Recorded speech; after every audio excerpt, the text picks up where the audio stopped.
Good morning दोस्तों, कैसे हो आप सभी। आई होप सभी अच्छे होंगे। सुबह उठी 6:30 बजे, उठ के किचन में से गर्म पानी करके लेके आई और ऊपर चली गई छत पे। गांव में बाहर का व्यू बहुत अच्छा होता है। वैसे तो थोड़ी ठंड थी आज, बादल वगैरह हो रहे थे, बट व्यू बहुत अच्छा था। तो गर्म पानी पिया, वो थोड़ी देर घूमी। उसके बाद मैं नीचे आ गई और सबसे पहले मैंने की टू डू लिस्ट तैयार। इसमें मैंने अरुण सर की स्पीड मैथ की क्लास रखी थी, क्योंकि मॉक में ये रहा था कि मुझे टाइम काफ़ी लग रहा था स्पीड मैथ वाले क्वेश्चंस में। उसके अलावा मैंने रीजनिंग की एक मैराथन थी 6 घंटे की, 51 पजल नाम से थी, पुनीत सर की वो करनी थी। और दूसरी इंग्लिश की एरर की क्लास करनी थी और एक मॉक लगाना था और उसको एनालाइज करना था।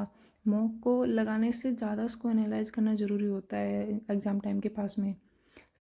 तो सुबह सबसे पहले मैंने क्लास में अरुण सर की जो क्लास थी वो स्टार्ट की। इसमें सर ने हमें ये था कि थोड़ी पहले इन्फॉर्मेशन दी मॉक वगैरह के बारे में, कि मॉक में हमें कैसे अटैम्प्ट करना। अगर मार्क्स कम आ रहे हैं तो भी हमें डिमोटिवेट नहीं होना है, क्योंकि एग्ज़ाम के टाइम ये थोड़ा स्ट्रेस की वजह से या फिर डिमोटिवेशन की वजह से मार्क्स डिक्रीज होते चले जाते हैं।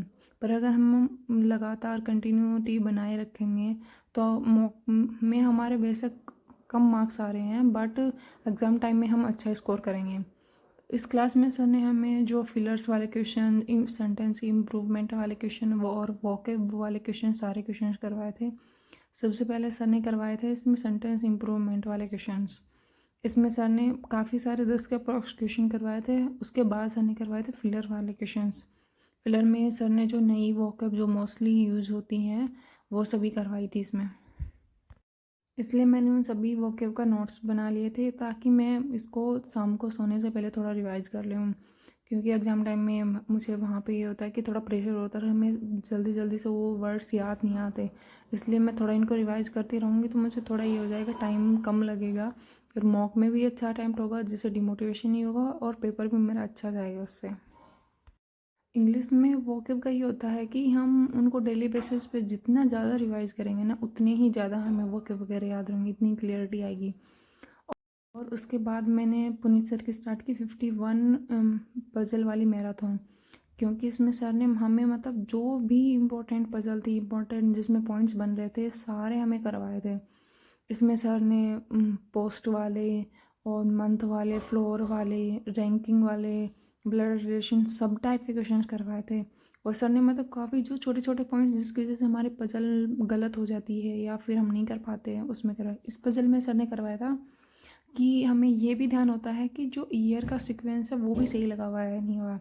और इसमें एक लास्ट वाला पॉइंट है ना, वो सबसे इम्पोर्टेंट था कि ऐसे के और पी की आयु के बीच का अंतर एक अभाज्य संख्या है। ये वाला पॉइंट भी इसमें पजल में अच्छा दिया हुआ था।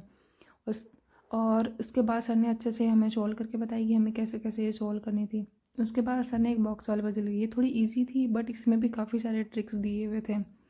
सर ने मतलब ऐसे सिलेक्टेड पॉइंट करवाए थे कि कौन कौन से हमें क्वेश्चंस करने हैं, कैसे करना है उनको, कैसे उनको अटैम्प्ट करना है।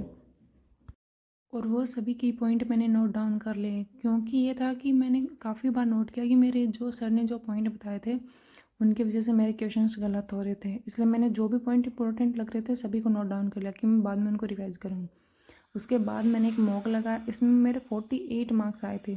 परसेंटाइल भी कम थी, बट ये था कि थोड़ा एग्ज़ाम के टाइम में सर ने हमें बताया था कि मार्क्स डिक्रीज होंगे, परसेंटाइल भी नहीं आएंगी, पर हमें डीमोटिवेट नहीं हो रहा। रीजनिंग में ये था कि मैंने काफ़ी सारी पजल, मतलब मोस्ट ऑफ पजल बना ली थी, बट क्वेश्चन को मैंने ये था कि गलत रीड कर लिया और वो क्वेश्चन मेरे गलत हो गए। मैंने मोस्ट ऑफ सभी पजल्स बनाई हुई हैं, बट सब में एक एक एक क्वेश्चन गलत हो रहा है। और स्लोक्स वाले क्वेश्चन मैंने सोचा था कि बाद में करूँगी, बट टाइम नहीं बचा। उसके बाद मैं इंग्लिश के किए, इंग्लिश में मेरे आरसी में भी 2 क्वेश्चन गलत हो गए। और वर्ड फिलर वाले क्वेश्चन मेरे ज़्यादा गलत हो रहे हैं, क्योंकि इसमें था कि 2 वर्ड्स के सिमिलर से मीन होते हैं, तो हम थोड़ा उनमें कन्फ्यूज हो जाते हैं, इसलिए हमें थोड़ा वर्ड्स को ध्यान रखना होता है। उसके बाद मेरा पैरा जंबल का भी एक क्वेश्चन गलत, बाकी ठीक थे मेरे। मैथ्स में ये था कि स्पीड बहुत कम होती जा रही है, जैसे डे बाय डे ये हो रहा है कि एग्ज़ाम की डेट पास आ रही है तो इस वजह से, या फिर थोड़ा स्ट्रेस हो रहा है कि एग्ज़ाम के परफॉर्म कैसे करेंगे इस वजह से। तो ये था कि ये हमें कंटिन्यूटी रखनी है, बस ये नहीं करना कि मार्क्स कम आ रहे हैं तो हम छोड़ दें उसके। तो इसमें मैंने स्पीड मैथ की क्लास नहीं हो पाई थी मेरी, क्योंकि वो बहुत लेट आई थी, मुझे पता नहीं चला उसका। बाकी मैंने पजल वाली पूरी देख ली, विशाल सर की एरर की क्लास भी कंप्लीट कर ली थी, मॉक भी लगाया था और उसको अच्छे से एनालाइज किया था कि मैं कैसे कैसे मिस्टेक कर रही हूँ। सबसे ज़्यादा मोस्ट इम्पोर्टेंट जो मेरी मिस्टेक हो रही है वो मेरी रीडिंग की मिस्टेक हो रही है कि मैं मतलब पजल बना रही हूँ बट क्वेश्चन गलत रीड कर रही हूँ, डीआई कर रही हूँ कंप्लीट बट उसमें क्वेश्चन रीड अच्छे से नहीं करने की वजह से गलत हो रहा है। तो वीडियो अच्छी लगी हो तो लाइक कमेंट और शेयर ज़रूर करें।